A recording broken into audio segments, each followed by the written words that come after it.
Welcome to the Commercial Edge podcast with me, Chris Webber. Come and enjoy a virtual coffee while I share my experience and ideas that could help you overcome difficult people at work. I share my thinking and insights so that you can find new ways to overcome challenges and gain a commercial edge and unleash the power of people.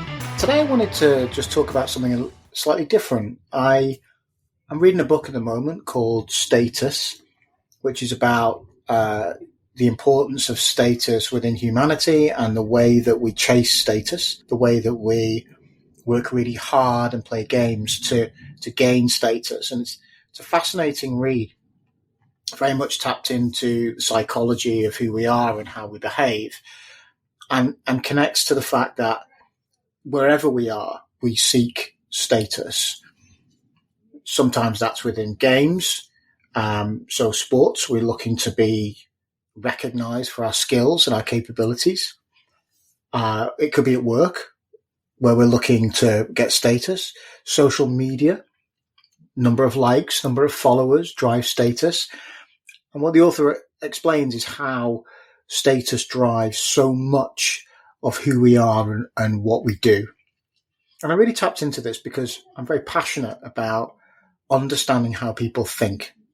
And what I've learned about difficult customers, difficult colleagues, difficult managers, is that it's a misunderstanding. It's a misinterpretation of what people believe that creates the difficulty. I emphasize a lot that great businesses balance results and relationships. And what I mean by that is they make people feel important, and they do so without losing sight of what it is that they're trying to achieve. Most frustration we have at work and with our managers and with our colleagues is when they see that balance differently.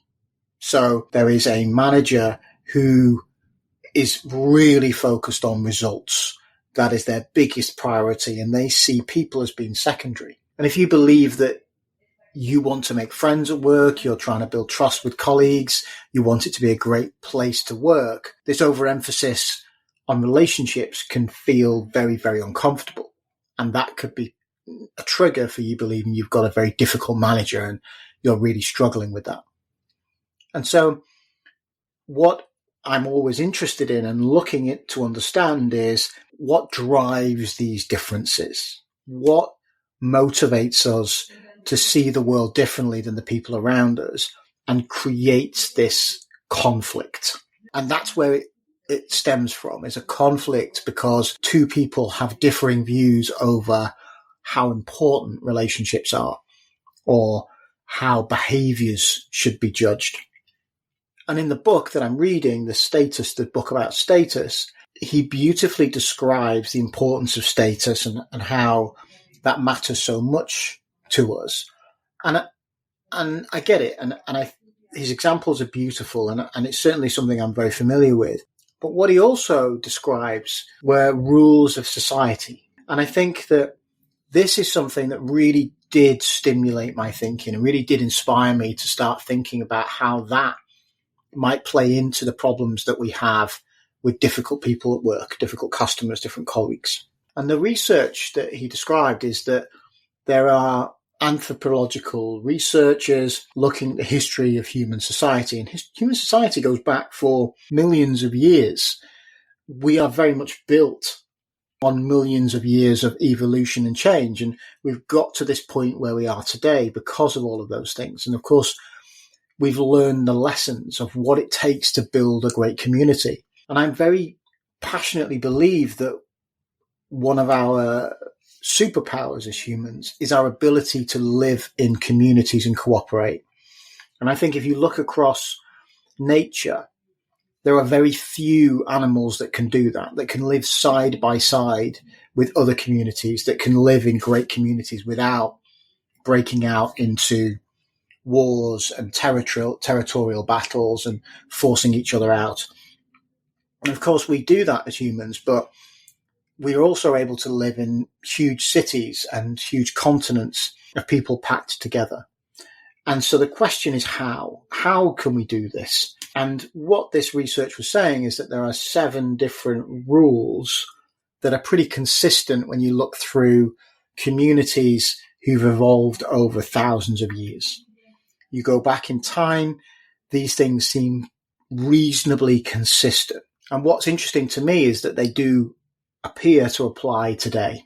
And so what I wanted to do is, in this episode, is look at these things and just pick out some examples of how they might be the source of conflict and how they might drive conflict. Because one of the frustrations that clients often have is not understanding why there is conflict. It's obvious at times. There are certain moments when there are going to be conflicts, like price changes. People expect and anticipate conflict when prices are going to change. But sometimes things come that are unexpected, and that's what this, I think, helps us to unpick a little bit. So I'm going to talk a bit about what these rules are, maybe share some examples and some of my thoughts on how I think they're relevant in today in the business. I want to just pick out perhaps some examples of where there may be problems or how these things might manifest themselves in work, in tasks that we're doing. And I also want to then go through kind of how I might reframe some of these examples and just change the thinking, change the mentality here, because framing matters, and shifting people's perception of what the truth is the way to solve this problem.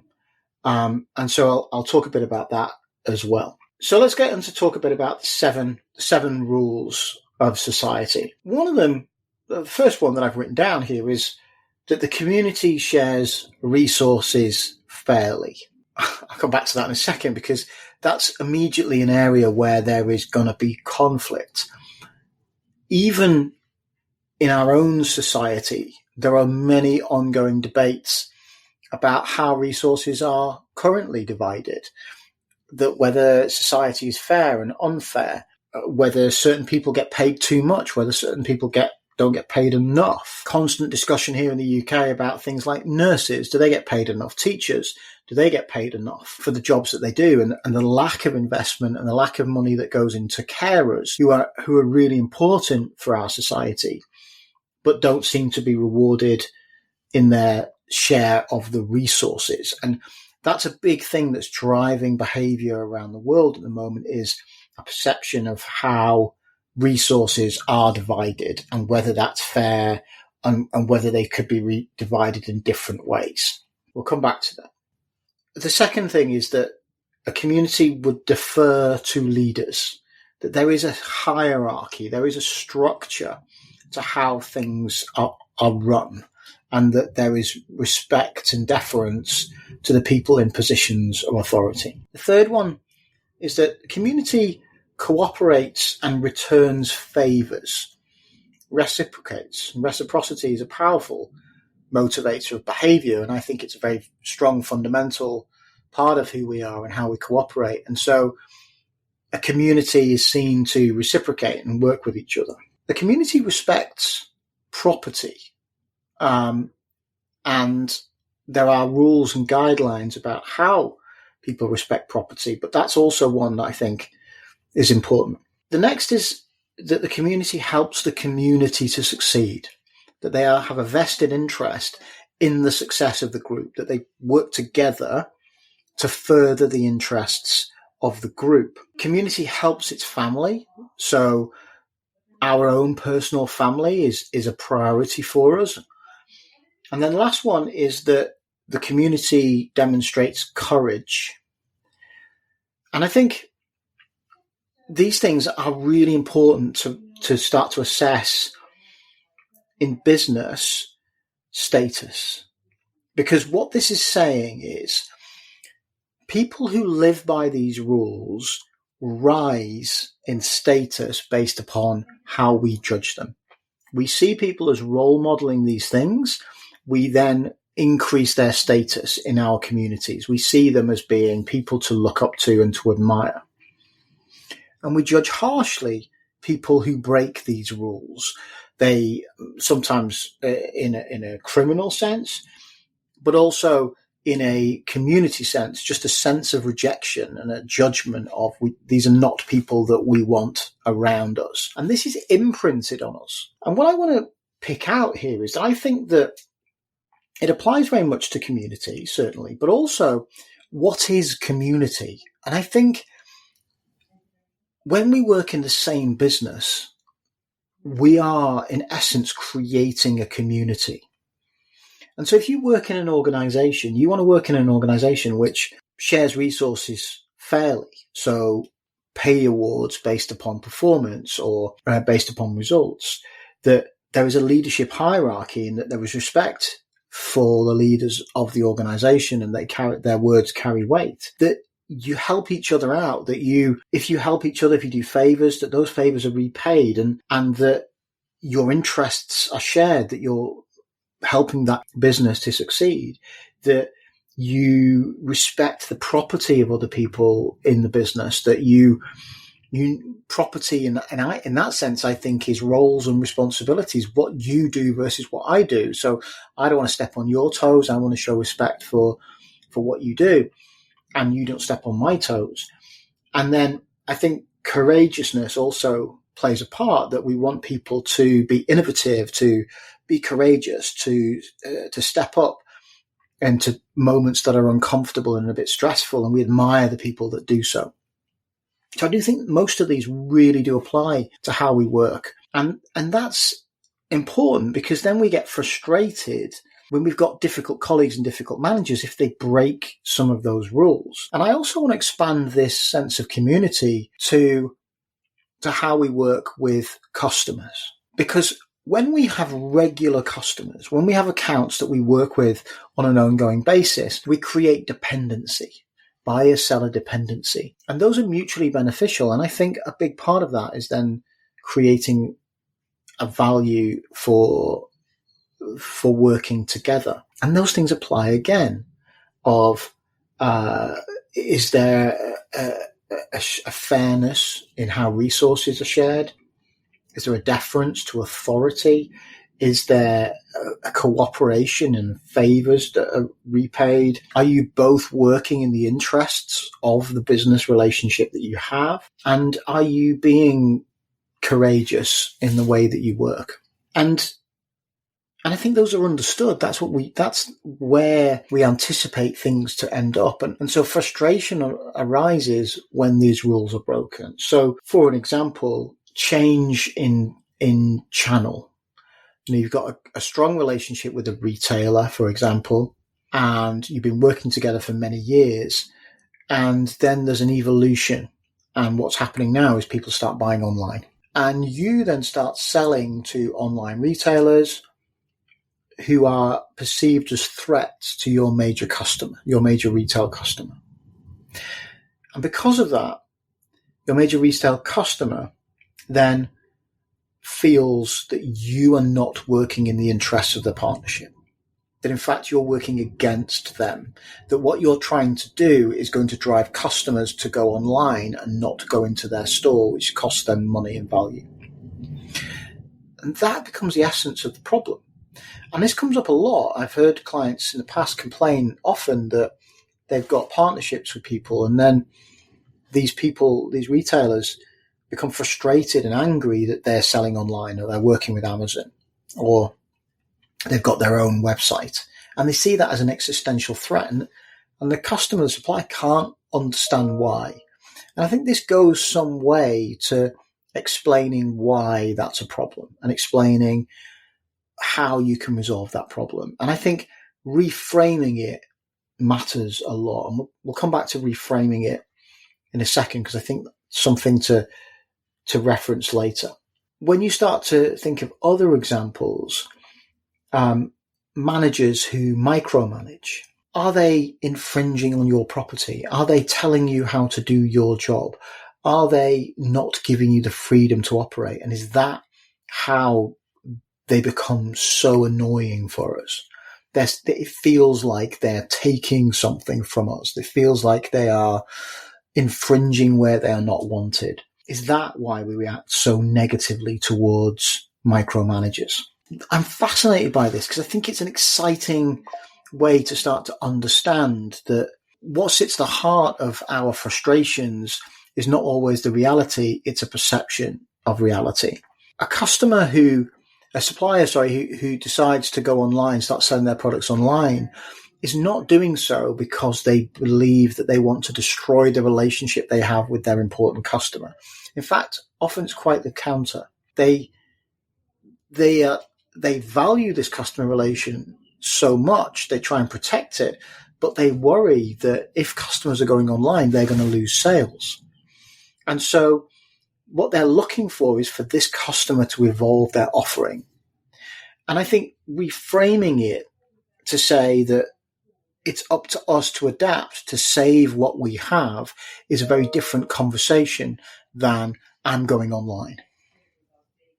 And it puts the responsibility back on the other side of the table to the customer to say, no, I'm not trying to destroy our partnership. But if your role in this partnership is the customers, is attracting the customers, and they're going online, how are you keeping your side of the bargain to protect our interests? And that shifts the onus to the other side of the table, makes them feel accountable for their function in the partnership, and says, look, we need to adapt together. We need to work together to go where the customers are. And if you're not prepared to do that, well, it's not me who's missing out. It's you who's missing out. And I think it's about saying that you've constantly worked across channels. Very few suppliers operate with just one retailer.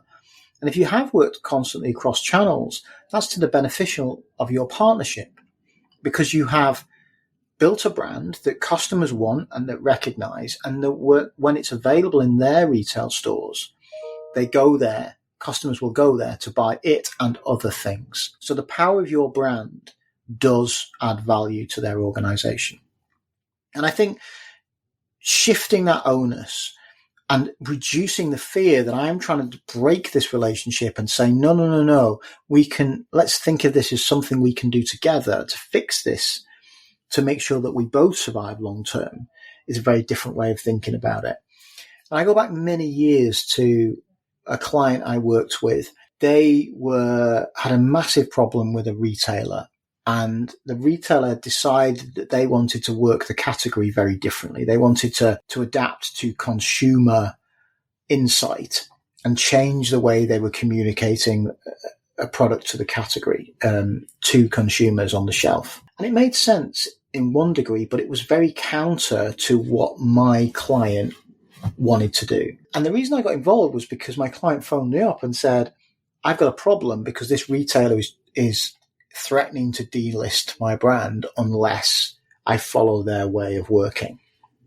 And it was a very emotional reaction from them. Yes, they were an important retailer, but I also think there was a conflict here based on authority and deference to leadership. The way they referred to the category, it was a healthcare category, was based around work they'd done with external experts. The retailer wanted to go against that. They wanted to use a different rating scale that they created themselves, which wasn't in reference to these external experts. And my client was really passionate that we should defer to experts. That's the way that we should operate in this category. And it created a really emotional reaction. And I've struggled for a long time to understand why that was such an important issue. And I think this helps. This is somebody who does see leadership as being culturally very important to them. And a retailer which goes against that is a really emotional reaction. And it wasn't so much what they were doing about the delist. It was about the fact that they were doing it by ignoring leaders. And this is where conflict really erupts and can be really difficult to resolve. And so taking a moment to step back and to reframe that partnership and to shift it away from an existential threat and towards something which is a constructive dialogue can, I think, make a big difference. Going back to the online retailer example, it starts by understanding what's the function and the role of each partner in the relationship. The supplier's responsibility is to bring a product to market which is high quality, which is valued by consumers and will attract consumers into store. The retailer's responsibility is to attract those consumers into the store, and through the way that they lay out their shelf, the way that they operate the category, and the pricing, the promotions that they use. That's where the partnership works. And when it goes well, it's brilliant. If one of them changes something, then that's seen as a threat to that relationship. And that's where there's problems. And so going back to the start point, if I'm going online because I believe that's where my consumers are and where they're moving to, then that says, look, I'm stepping on your toes, but I'm doing so because it's important that we get this right. The market's changing, the market's evolving. Let's be courageous. Let's take a step and let's find a way to make sure that we're going to the consumer where the consumer wants to be and offering the right solution. And let's reframe that conversation. I always talk about positive intent. None of our customers, none of our partners are really trying to destroy what we do. What they're trying to do is serve their own interests.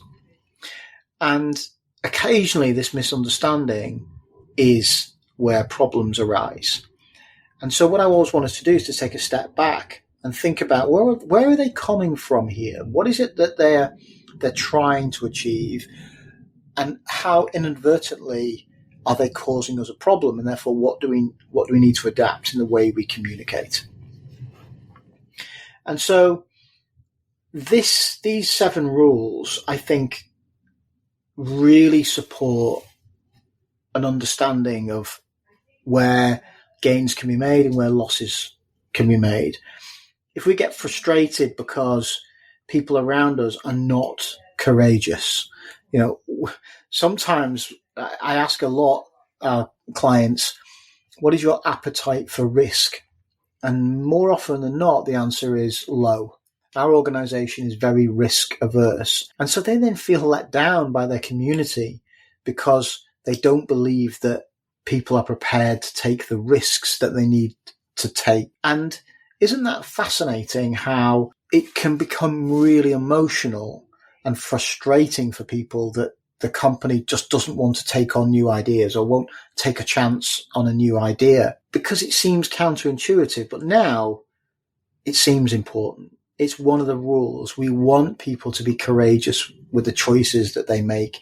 And an organization which doesn't seem to be courageous is breaking one of those rules. We lose respect for that organization. We lose respect for our colleagues or our managers who are not prepared to be courageous and to take some risks. We become frustrated if we help out another department. We step up, and this comes up a lot, I think, with colleagues. We step up when they're off sick, or we step up when they are away from the office, take on additional responsibility. And then we feel let down when those favors are not returned, when we find ourselves without inflexibility, without support.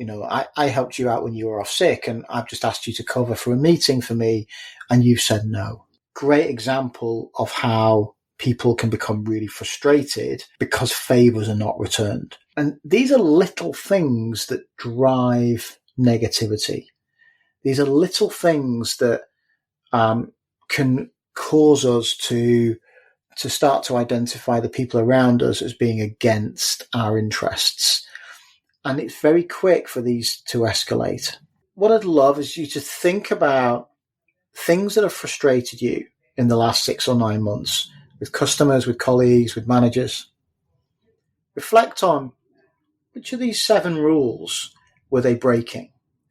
And then think about how you could reframe it in a way that changes that conversation from them not, deliberately trying to damage you, which they definitely weren't trying to do, to them being forgetful, them not thinking about the implications. Because sometimes solving the problem is as simple as sharing your perspective. If someone you believe hasn't returned favors for you or hasn't been courageous and taking on risk. What's impossible to do is to say you don't return favours, or impossible to say you don't take on risk, because that's very personal and aggressive. But if instead you say, do you know what? I asked you for a favour and you said no, or you didn't do it. And as a result, I felt let down by that. And that's an important element for me, that I feel like we help each other out. You've reframed that conversation and you're explaining how you feel. They might say, I'm really sorry, I didn't realise. Didn't recognise it was so important to you. I'll be more attentive in the future. If you said, I felt this was something that we could take a risk on, and I was disappointed that you weren't as courageous as me, and you said no to that. I found that quite frustrating, because as a personality, this is the kind of risk that I would have taken on. You're then taking some accountability and reframing that, and maybe they'll explain to you what did they need to see to help them understand that this was a risk worth taking. Maybe there was something missing in the way that you communicated. Something to think about. Think about as the problems you've had, but also think about the people that you've really respected over the last 6 months. Think about the people who you think have done a great job. Is it because they've picked out one of these 7 things and they've demonstrated it to you? And as a result, you feel like, yes, you've gone up in my estimation, you've gone up in my status. Think about it. Really curious to hear some stories and some examples of the people you're thinking about and what difference it might make. Thanks for listening to the Commercial Edge podcast. I'll be back soon with another episode. Join me then when we delve into more difficult conversations. See you next time.